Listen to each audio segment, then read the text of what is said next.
Hello and welcome to Vanlife Goodies. Get me out of here. Follow us as we share our fun in our VW T5 Campervan.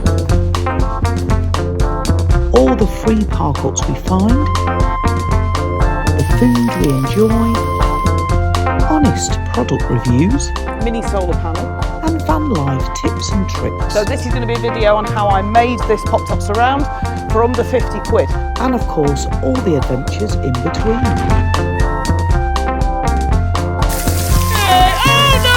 No. Oh, refreshing. Stop that. Good. Me and Macy are going to a rave in Southport in the rain. We made it! Thank you, Abdul. And bad. But we just got a flat tire. Rain or shine. Click the subscribe so you don't miss a video.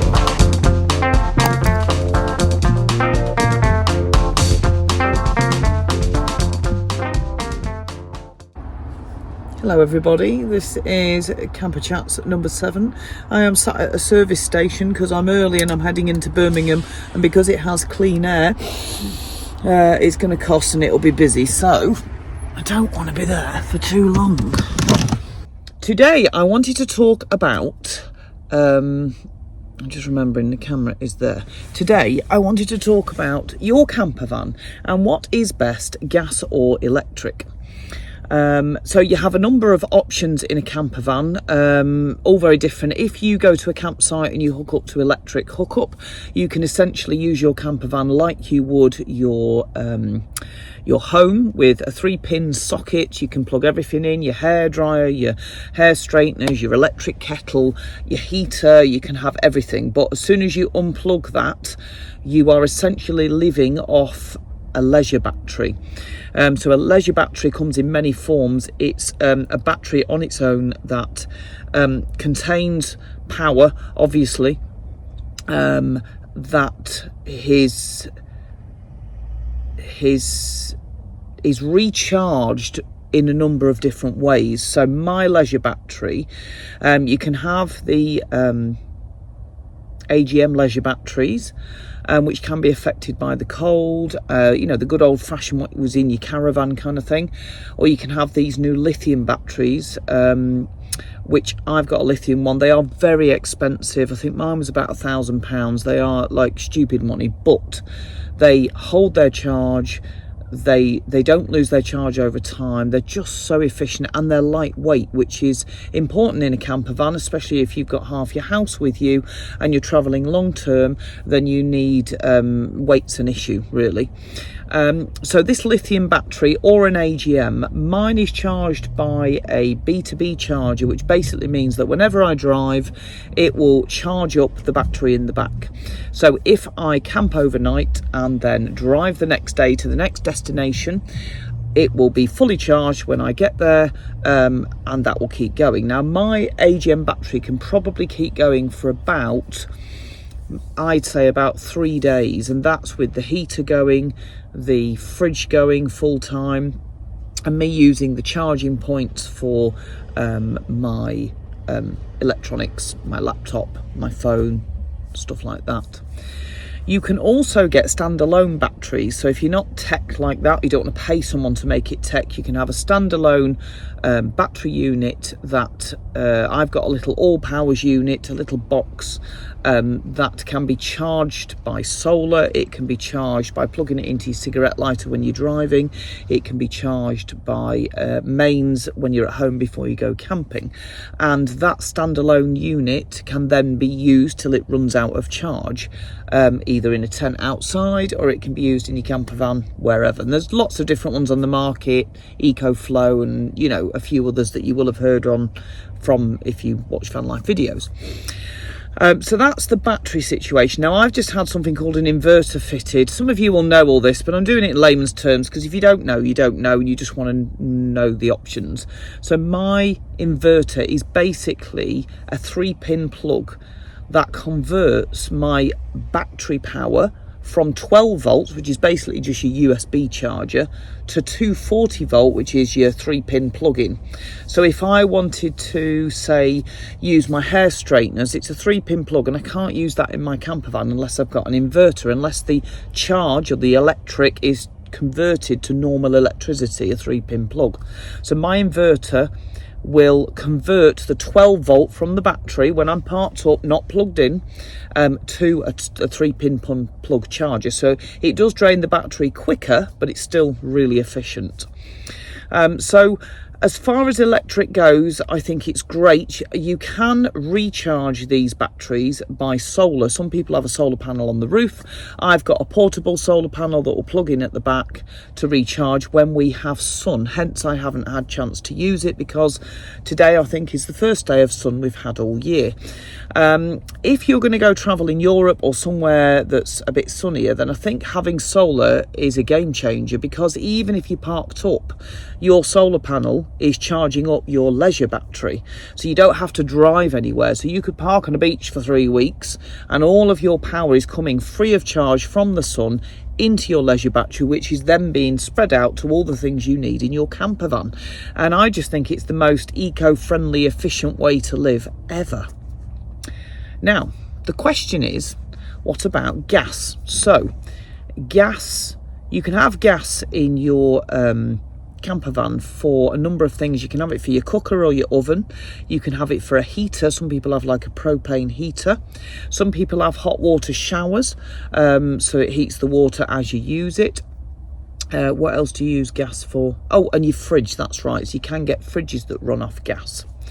Now, that means you have to go and buy the gas, and you have to obviously change the gas when it runs out. But something to consider when you travel, I have read, when you travel out of England, because I haven't in my camper van yet, but keep watching because it will happen, hopefully. The type, so I use camping gas, and that you can get that from Go Outdoors and places like that. But if you travel out of the UK, often you can't get the correct camping canister, which means that you're either changing the bit on the top that screws on, the adapter, that's right, and you're changing the canister according to which country you go to, and you're also carrying this empty canister around for next time you're in the UK, if you like. So I've heard that if you have gas in your camper van, the best thing to do is to have LPG. So let me know if any of this is wrong. Please let me know in the comments, or if you've got any better suggestions, let me know. But the LPG, I think possibly refillable from outside the van, is great, because most places in Europe and the UK, you can go to a normal garage, you fill up your diesel or your petrol, whatever your camper van is, and then you can fill up your LPG gas canister. But which is best? Should you be all electric? Should you be all gas? Obviously, if you're all electric and you run low and there's no sun and you're in England and it's raining all the time and you have, I don't know, a mechanical issue and you can't drive, you've got a few days. Or if you're a few days of electric and you've run out, or if you're on Shell Island and you're not moving anywhere because it's too flipping bumpy and all you're doing is sat there camping for 3 days, you've no electric hookup and you don't really want to go anywhere, then you've got to sit and run your engine to get any kind of power. But if you've got solar, then it would charge it. But I think being solely reliant upon electric, I think, is probably not the best. But I also think that being solely reliant upon gas isn't the best, because as soon as that gas canister runs out, and it's always when you're cooking your tea, of course, that's it, you've no gas. Now, I have best of both worlds. So I have a heater that's a diesel heater that runs directly from the diesel engine tank. So my fuel tank, that's what my heater runs off. So that's separate to my electric setup, separate to my gas setup. My gas hob runs off a gas tank, and it lasts, I've got a little gas tank, it lasts for ages, and when it runs out I have another one stashed at the back so I can swap it over, and then that little one, next time I'm passing a Go Outdoors or whatever, I would change it. Should I rebuild a camper van, I would use LPG gas tank, because I can fill it from outside, and I would just, when it ran out, I would just kind of manage it until I got to the nearest fuel station that did LPG. My electric runs all of my plug sockets, my lighting and my fridge. And so I kind of spread my energy usage across lots of different areas. And just like most things in life, it's probably wise not to have all your eggs in one basket. But what do you think? Are you all electric? Because I've seen campervans that are all electric, and the amount of battery pack that you need to kind of do that conversion to use the amount of power you need is quite a lot. Or am I wrong? I mean, they've come a long way with these lithium batteries. They hold their charge brilliantly and they recharge brilliantly. I'm so pleased with mine. So, you know, have you gone all electric? Dave and I are thinking about buying a bigger van and kitting it all out. This will be a year at least in the making, so don't get too excited for footage just yet. I like to research the heck out of something before I do it, so it won't be a quick thing. But if we do, I've got in my head that I'm going to have a diesel heater, an Eberspacher diesel heater. I know the Chinese ones are good, but the Eberspachers run from your diesel tank. I don't want to have to fill up diesel in a separate tank. I want it to just work like mine does. It's brilliant. I also want an oven with a grill and a 3-ring top that runs off gas, LPG gas ideally, so I can refill it at a station. And I also want all my electrics to run off a lithium battery that is charged by a B2B charger or a solar panel from the roof. So in my head, I've got the setup that I want. Now, can you change my mind? Have you got a different experience or something better that I've not even thought of power-wise? What's the best usage of power? What are your thoughts? Gas, electric, diesel, you know, which do you think is best? So, and then of course, the final one is that if you're camping somewhere beautiful and you can have a campfire, you get your kettle on the campfire, you're keeping warm by the campfire, you can dry your clothes by the campfire, you know, I mean, dry your hair by the campfire, although it will stink afterwards. But that's just a given, isn't it? If you've camped for a few days, you're just in that stink mode, covered by perfume. So yeah. Oh, campfire. Do you know, the sun today has just made me all excited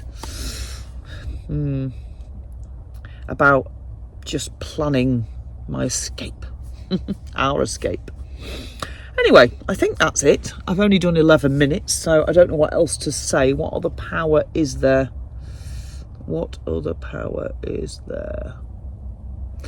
I would guess that if you use a shower and you have hot water, which I wouldn't have because I just don't think it's worth the space lost and the water you've got to carry and the extra energy it uses. I would probably just have one of those USB charged showers that I've got, stick it in a bucket of warm water and, you know, do the best I can. Or pull in at a campsite, because now and again you've got to wash your clothes and clean everything out and just, you know, have a revamp, if you like, once a week at least. So I would just shower there, you know, and the rest of the time have a kind of quick shower wash down. Which is another good question. Do you, certainly power-wise, do you regret having your shower? Have you built a shower in your camper van and you hardly ever use it? Is it just a storage cupboard? Is it worth having a shower? Do you have, like I've got, a much simpler system for kind of an outdoor rinse or washing your hair in a sink? Do you find that works okay for you? And how do you travel? Because my plan is to use this bigger camper van that we want for travelling longer term, so 2-3 months at a time, maybe even longer, you never know. So it needs to work. It needs to be small enough to use as a daily drive and fit in parking spots and such, but big enough to feel a bit more spacious once you're in the back of it, and big enough to kind of live in and work in, if you like. So, oh, I've got lots of plans and dreams and ideas, and I'm very excited. Anyway, on that note, I'm going to head into Birmingham, into the clean air zone, which no doubt Birmingham has, and pay my whatever it is, probably at least a tenner, and go and see my family, which I'm looking forward to. So thanks for watching. Sorry, this is done on my iPhone, so if it's rubbish, I'll have to do it all again. And if it's worked out fine, then win-win. And see you next week, where we are, wherever we are. I'm not quite sure yet. Bye.